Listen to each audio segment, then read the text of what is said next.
जयंत चौधरी के साथ में उनकी अगर यहाँ पर पॉलिटिकल दुश्मनी शुरू होती है, क्योंकि दोनों पश्चिम की राजनीति करते हैं, तो ऐसे में क्या आजाद यहाँ पर भारी पड़ते हुए नजर आ सकते हैं? क्योंकि जो 20-22 वोट का परसेंट का जो दिखाई पड़ता है दलित वोट बैंक है, अगर उसमें से 15-16 भी आजाद के पक्ष में आ जाता है तो आजाद के लिए एक बड़ी जीत के लिए मीरापुर सीट के ऊपर लगातार उनकी पत्नी वंदना का नाम सामने आ रहा है कि हो सकता है कि वंदना जो है वो मीरापुर सीट के ऊपर उपचुनाव लड़ती हुई।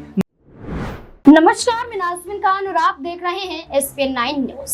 उत्तर प्रदेश की 10 विधानसभा सीटों पर उपचुनाव को देखते हुए जहां समाजवादी पार्टी की तरफ से तमाम रणनीतियों पर काम किया जा रहा है, तो वहीं उपचुनाव में तमाम उत्तर प्रदेश की अन्य पार्टियों ने भी चुनाव लड़ने का ऐलान कर दिया है, जिसमें Bahujan Samaj party, Azad Samaj party, Bharatiya Janata party शामिल होती हुई नजर आ रही है। जहां समाजवादी पार्टी का दावा है कि इन उपचुनावों में उनकी जीत सुनिश्चित होती हुई नजर आएगी, क्योंकि लोकसभा चुनाव में उत्तर प्रदेश में पहला स्थान ग्रहण करने के साथ साथ विधानसभा चुनाव के दौरान ये जो उपचुनाव होते हुए नजर आएंगे विधानसभा सीटों पर, ये कहीं ना कहीं सपा के लिए फायदेमंद साबित होते हुए नजर आएंगे। जहां समाजवादी पार्टी दावा कर रही है, तो वहीं अन्य पार्टियों की बात करें तो अन्य पार्टियां भी अपनी सीटों को लेकर कहीं ना कहीं दावा पेश करते हुए नजर आ रही हैं कि इन सीटों पर फिर से उनके ही प्रत्याशी जीत हासिल करते हुए नजर आएंगे।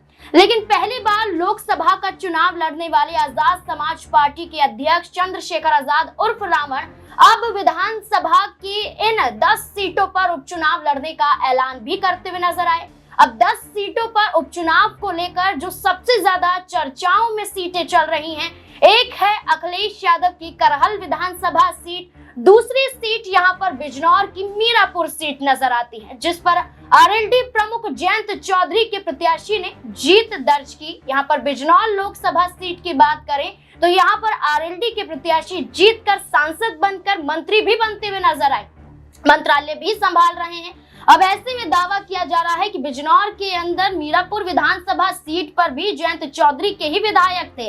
अब चंदन चौहान के इस्तीफे के बाद अब दावा चंद्रशेखर आजाद के जरिए किया जा रहा है कि इस सीट पर वो चुनाव लड़ सकते हैं और सीधा टक्कर यहां पर आरएलडी से होता हुआ नजर आएगा। लेकिन कम भारतीय जनता पार्टी भी नजर नहीं आ रही है। भारतीय जनता पार्टी का इन 10 सीटों पर चुनाव लड़ना क्या अपनी ही सहयोगी दलों के खिलाफ भी उतरना माना जाएगा? क्योंकि देखा जाए तो बिजनौर पर आरएलडी का कब्जा है और आरएलडी जिस वक्त कब्जा करती हुई नजर आई थी वो सपा के साथ जुड़ी हुई थी, लेकिन अब 2024 के दौरान देखा जाए तो अब वो एनडीए के साथ जुड़ी हुई है। तो बड़ा खेल उत्तर प्रदेश में अभी खेला जाएगा और इसके जरिए कहीं ना कहीं आजाद समाज पार्टी इस बार भी बाजी मारती हुई नजर आ सकती है। इससे जुड़े हुए तमाम सवाल बनते मेरे वरिष्ठ सहयोगी अमन सर मेरे साथ जुड़ चुके हैं। सर, आपका बहुत बहुत स्वागत है। अमन सर, जैसे कि चंद्रशेखर आजाद के जरिए ऐलान कर दिया गया है कि वो भी उपचुनाव लड़ेंगे 10 की 10 सीटों पर, लेकिन जो चर्चित सीट मानी जा रही है बिजनौर की मीरापुर सीट है। ऐसे में चर्चाएं तेज हो गया है कि चंद्रशेखर आजाद इस सीट पर किसी प्रत्याशी को उतारेंगे। इसमें से कहा जा रहा है कि वो भी अपने परिवार में से किसी न किसी को उतारते हुए नजर आएंगे। क्या लगता है कि चंद्रशेखर आजाद सीधे तौर पर अब ये चुनौतियां जयंत चौधरी की पार्टी को देते हुए नजर आ रहे हैं? देखिए, जाहिर बात है, आजाद जब से नगीना सीट जीते हैं उनके हौसले बुलंद नजर आ रहे हैं। आप देखिए, तमाम जगह पर जाकर प्रचार प्रसार कर रहे हैं, कभी लखनऊ पहुंच जाते हैं, कभी मौलाना से मुलाकात करते हैं, कभी किसी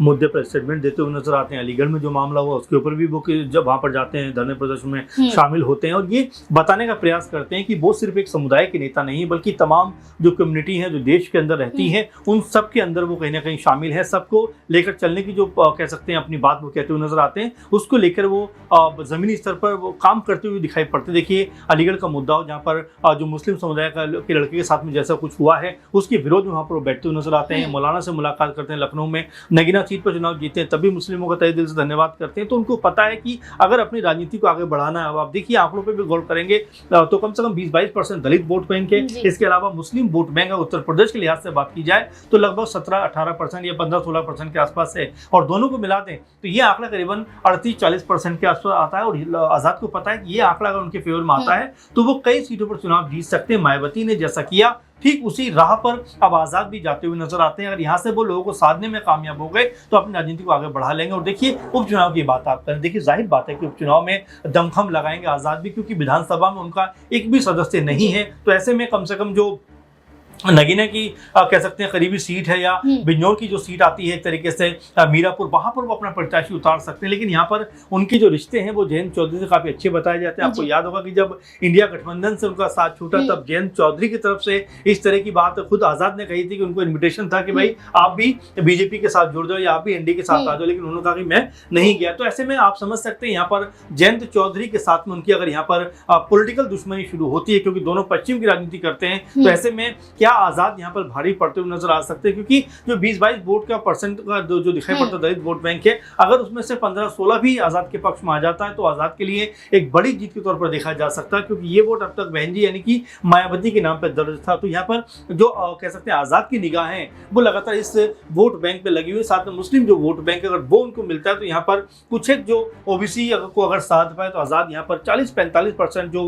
वोटों के ऊपर उनकी निगाहें वो कह सकते हैं कि अपने पाले में मिला सकते हैं। लेकिन अभी उनकी राह उतनी आसान दिखाई नहीं पड़ती। प्लानिंग अच्छी है, लेकिन इस प्लानिंग पे किस तरह से वो काम करेंगे और इस प्लानिंग में उनके साथ में कौन कौन आएगा, ये बहुत महत्वपूर्ण बात होने वाली है। क्योंकि अभी भी आजाद समाज पार्टी में नाज़मीन आजाद के अलावा कोई नजर आपको आता नहीं है। इक्का दुक्के चेहरे जरूर उनके साथ दिखाई पड़ते हैं, लेकिन वो भी ऐसा नाम नहीं है जो आजाद के लेवल पर आके खड़े हो सके। इसीलिए मीरापुर सीट के ऊपर लगातार उनकी पत्नी वंदना का नाम सामने आ रहा है कि हो सकता है कि वंदना जो है वो मीरापुर सीट के ऊपर उपचुनाव लड़ती हुई नजर आए। जहां आजाद समाज पार्टी के तहत चंद्रशेखर आजाद को लेकर दावा किया जा रहा है कि वो कहीं ना कहीं आगे बढ़ने की कोशिश करते हुए नजर आ रहे हैं, और ऐसे में देखा जाए तो चंद्रशेखर आजाद इंडिया अलायंस से जुड़ने को लेकर अब बातों को नकारते हुए नजर आ रहे हैं, लेकिन बसपा के साथ गठबंधन को लेकर कहीं ना कहीं अभी भी इंतजार में बैठे हुए हैं। सर, अगर बात करें चंद्रशेखर आजाद की, तो चंद्रशेखर आजाद कहते हैं कि आज भी उनके रिश्ते मायावती के साथ पहले जैसे ही हैं। वो ये दावा करते हुए नजर आते हैं कि अगर मायावती चाहेंगी तो हम फिर से गठबंधन करने के लिए तैयार। वो कहते हैं कि गठबंधन करने के लिए तैयार है, मौका तो दे मायावती जी। वो कहते हैं कि मायावती के लिए समय आ गया है कि वो आराम करें और अपनी पार्टी की जिम्मेदारी, पार्टी का नेतृत्व कहीं ना कहीं